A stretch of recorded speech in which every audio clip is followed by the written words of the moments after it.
Eh ben, on va en parler justement de ton chien. Donc, pour celles et ceux qui n'ont pas suivi, dans les médias locaux en Guadeloupe, on a pu lire que ton chien, il errait tout seul dans les rues, qu'il était ni muselé, ni tenu en laisse, et il s'en est violemment pris à une riveraine et à son chien.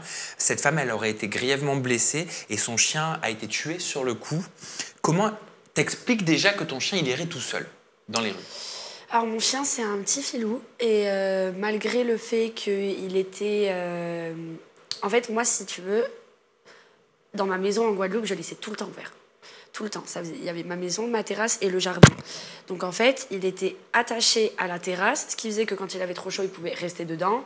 Et quand il voulait sortir, il avait une longe de 8 mètres où il pouvait rester dans le jardin, tout en étant Quelle race attaché. son chien? C'est un American Staff croisé dog argentin. Donc oui, sur le papier, c'est un pitbull. Et en fait, Bandit, il a toujours réussi à enlever le collier, enlever le harnais, ronger la laisse pour qu'elle saute. Donc j'ai tout essayé. J'ai fini par acheter une chaîne, il l'a cassée. Enfin, il est vraiment très malin, en fait. Comment t'as pris connaissance de l'agression dont ton chien était à l'origine? Ah bah je l'ai vu, j'étais sur place. Ah, t'étais là? Oui, j'étais là, c'est moi qui ai séparé. T'as assisté à tout? Oui, oui, bien sûr. J'ai été blessée. Ouais. Ouais, ouais. Et qu'est-ce que tu l'as vu faire? Qu'est-ce qui s'est passé exactement?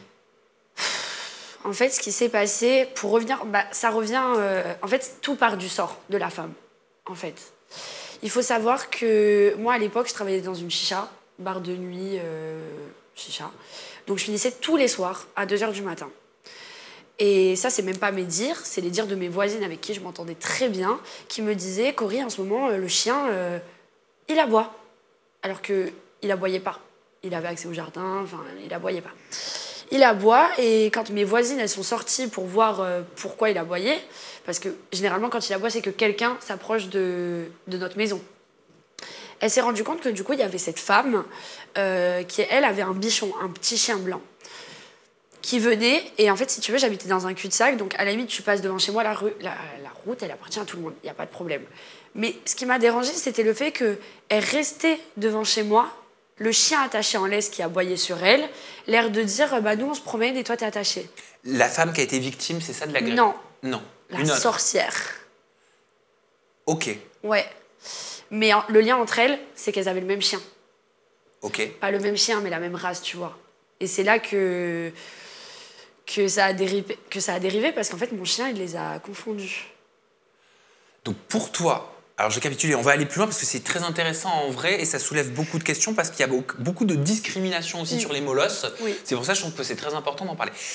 T'estimes qu'il y a une femme qui s'est mise devant chez toi, qui provoquait ton chien, qui provoquait ton molosse? Oui. C'est ça, oui. Ok. Qu'avait son petit chien avec elle à chaque fois, donc son bichon. Elle a jeté un sort à ton chien? Non, ça s'est pas fait comme ça. Du coup, elle venait le soir devant chez moi et elle restait. Et ça, c'est même pas mes dires, vraiment, c'est mes voisines qui, plusieurs fois, sont allées la voir en lui disant « Mais vous voyez pas que vous faites aboyer le chien? Enfin, nous, on est résidents à côté, c'est faites votre balade, il n'y a pas de souci, mais ne restez pas devant. » Enfin, c'est vraiment de la provocation. T'es là avec ton petit chien et tu le regardes en mode « Bah toi, t'es attaché. » Super. Donc, fallait pas s'étonner que le jour où il allait pas être attaché, enfin, c'est comme tout le monde, en fait. Chien, humain, enfant, on réagit tous de la même façon. Au bout d'un moment, au bout d'une telle provocation, bah t'en as marre, quoi. Oui, bon, sauf qu'après, au niveau des animaux, il y a beaucoup l'éducation qui fait. Hein. Oui, bien sûr. Mon chien, il aurait jamais attaqué comme ça. Et puis, on peut en revenir sur le fait qu'il divaguait souvent. Il s'enfuyait tout le temps. Parce qu'un chien n'est pas bagarreur par nature. Un chien n'est pas méchant par nature. Un chien n'attaque pas. Bien que je ne l'ai pas éduqué à... Non, bien sûr que j'imagine bien que tu l'as pas encouragé à attaquer. Jamais. Mais souvent avec les animaux et surtout avec les molottes, non, tous les chiens en vrai, l'éducation c'est la clé. Oui. On est d'accord là-dessus. Mais comment toi, tu as vécu que ton chien soit à l'origine de la mort d'un autre chien? Je l'ai super mal vécu. Moi, je suis une amoureuse des animaux et que ce soit mon chien ou un autre, je les aime tous en fait. J'aime tous les animaux, ça m'a brisé le cœur. Et c'est surtout qu'en fait, j'ai pas reconnu mon chien, j'ai pas compris. J'ai pas compris cette haine, pourquoi? Le petit chien qui est mort, il était de quelle race? C'était un bichon. Un petit bichon? Ouais. Ok. Et tu l'as vu la scène? Oui. Ça t'a traumatisé? Oui. C'était long? Non, c'était très rapide, mais ça m'a paru une éternité. Et la femme, elle était dans quel état? choquée, en pleurs. Il est mort sur le coup, le petit? Oui. Et qu'est-ce que vous vous êtes dit avec cette femme? Enfin, je me mets à sa place, ça doit être terrible. Moi, en fait, le problème, c'est que j'ai fait un blackout. Je me souviens pas, en fait, de ce qui s'est passé. Je me souviens de l'agression, parce que j'étais consciente, l'adrénaline, etc. Mais le après, jusqu'à l'arrivée des pompiers, je ne me souviens pas. C'est mes voisines qui m'ont tout raconté. Mais qu'est-ce qu'il a fait? Il le lâchait pas, le chien? En fait, ce qui s'est passé, c'est que mon chien, il a chopé. Et ça, c'est typique des staffs, des pitbulls, etc. C'est qu'une fois que la mâchoire est bloquée, elle est bloquée. Donc moi, j'ai une technique, entre guillemets, c'est que je mets mes doigts dans la gueule de mon chien et il lâche. Que ce soit avec les jouets, avec la nourriture, avec tout. Parce que dès qu'il sent que c'est mes doigts, il lâche. C'est le seul moyen. Je peux le taper, lui mettre de l'eau dessus.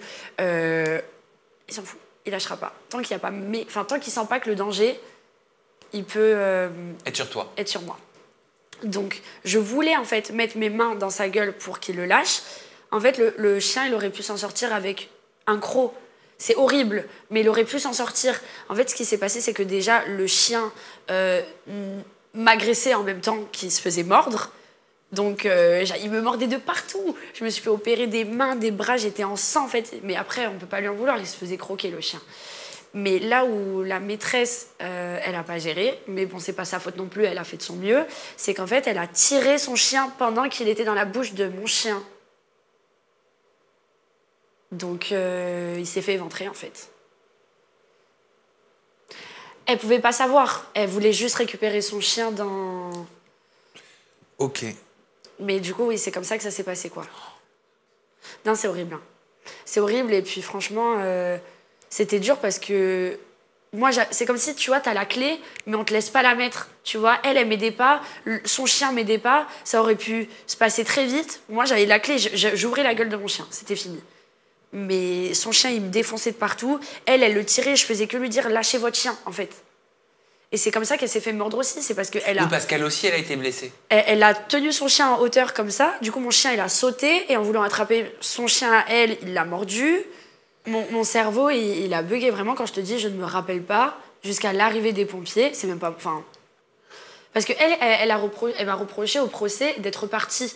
De ton côté, Cory, t'as expliqué que ton chien, il n'avait jamais tué auparavant. Pourtant, dans les médias locaux, on a pu lire la propriétaire du molosse a eu 4 plaintes, donc toi, déposées à son encontre. Son chien est connu pour avoir été à l'origine de plusieurs agressions, dont la mort d'un chat.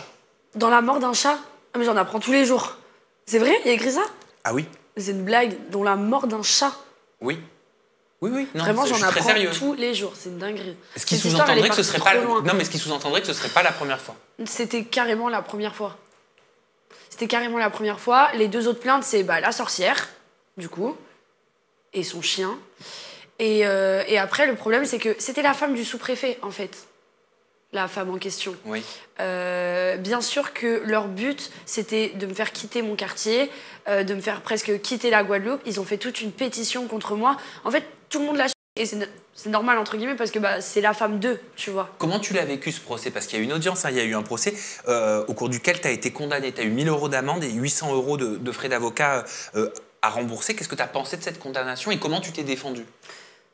En vrai, je peux le comprendre. Je peux le comprendre parce que moi qui ai été traumatisée, je peux imaginer la peine de cette femme à qui on a enlevé le chien, tu vois. Moi, je ne sais pas dans quel état je serais demain si on m'enlevait mon chien, vraiment. Donc, en vrai, je peux comprendre. Et j'entends aussi le fait que je suis responsable et que je dois payer des dommages et intérêts. Là-dessus, il n'y a pas de problème. Non, moi, là où vraiment j'ai mal vécu, ça a été tout le harcèlement, en fait, avant le procès. Parce que le procès, c'était en mars. Oui. J'ai quitté la Guadeloupe en octobre. Est-ce que c'est pour ça que tu as fui la Guadeloupe? Oui. Par rapport à cette histoire? Oui. Je me sentais plus en sécurité. Je me suis fait menacer avec une arme. Je recevais un... Quoi? Ah oui, oui, oui. Mais qui t'a menacé avec une arme? Mais je sais pas. Je sais pas. Mais où? En Guadeloupe. Mais tu faisais quoi? Je promenais mon chien. Ce chien, toujours? Toujours le même. Ok. Et qu'est-ce qui s'est passé ce jour-là, ce soir-là? En fait, si tu veux, je recevais déjà un pressing du coup de la part de tout mon quartier en mode dégage. On veut pas de toi ici. Voilà, il faut que tu partes, machin. Il y avait une pétition avec 80 signatures. J'ai agressé 80 personnes, moi. Je pêchais 80 personnes, moi. Tu vois, genre, je suis arrivée sur une île, sur mon île, pardon, hein, mais je suis quand même née ici, tu vois. Je pêche personne, je travaille, mon chien... il se passe ce qui se passe, mais il n'est pas méchant, tu vois. Genre, tous les gens qui le connaissent, même mes proches qui ont peur des molosses, mon chien, c'est l'élément qui fait qu'il change d'avis. Tu vois, genre, c'est un cœur. Il a une page Instagram, tout le monde l'adore. Enfin, il est trop mignon, tu vois. Là, c'était un sort, en fait. C'est elle qui a fait ça. Je le sais. Mon chat, il s'entend avec tout le monde, avec les enfants. J'ai des vidéos où il est mis d'une douceur. Est-ce que tu t'es défendu de cette façon-là au tribunal en disant qu'on avait jeté un sort à ton chien? Non, parce que je savais qu'on n'allait pas me prendre au sérieux. Ok. Non, non, non. Il y a des suites de toute cette histoire parce que je sais qu'elle a été blessée. Cette femme, son mari s'était exprimé dans les médias en disant qu'elle souffrait, elle avait des cicatrices qui lui faisaient mal. Je crois que c'est pas fini encore les procédures. Si, les procédures, elles sont terminées. Moi, j'ai été jugée, du coup, à cette amende-là, à suivre un Un stage? stage avec un comportementaliste avec mon chien. Ton chien, il est toujours avec toi? Oui. En Île-de-France? Non, dans le sud. Ah, dans le sud de la France? Ouais. Ok. Et voilà, ça se passe bien. Il fait énormément de progrès. Mais pour te dire, j'ai aménagé avec mon chéri, qui a un chat. Et c'est le chat qui fait la misère au chien. Donc, Est-ce que, pour clôturer ce sujet, est-ce qu'avec le comportementaliste, tu as pu prendre conscience peut-être de problèmes éducatifs, de certains manquements? j'ai complètement compris que le problème, il venait de moi. Parce que moi, j'ai toujours vu la maltraitance comme des coups, un manque d'hygiène ou de nourriture, etc. Mais la maltraitance, ça peut aussi être un trop-plein d'amour. Et ça, je m'en rendais pas compte. Mais permettre à son chien de tout faire, dormir dans le lit... En fait, j'ai aucune limite avec lui parce que je le vois comme mon fils, en fait. Donc, Tu penses que tu étais trop permissive? mon chien, si tu veux, et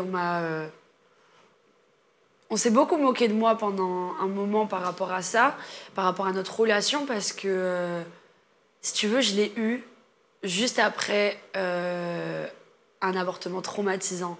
Et j'ai fait tout le... Comment ça s'appelle? Ah, Ouais. ok, t'as fait un transfert sur ton chien. Ouais, donc D'accord. je lui ai tout autorisé, tu vois.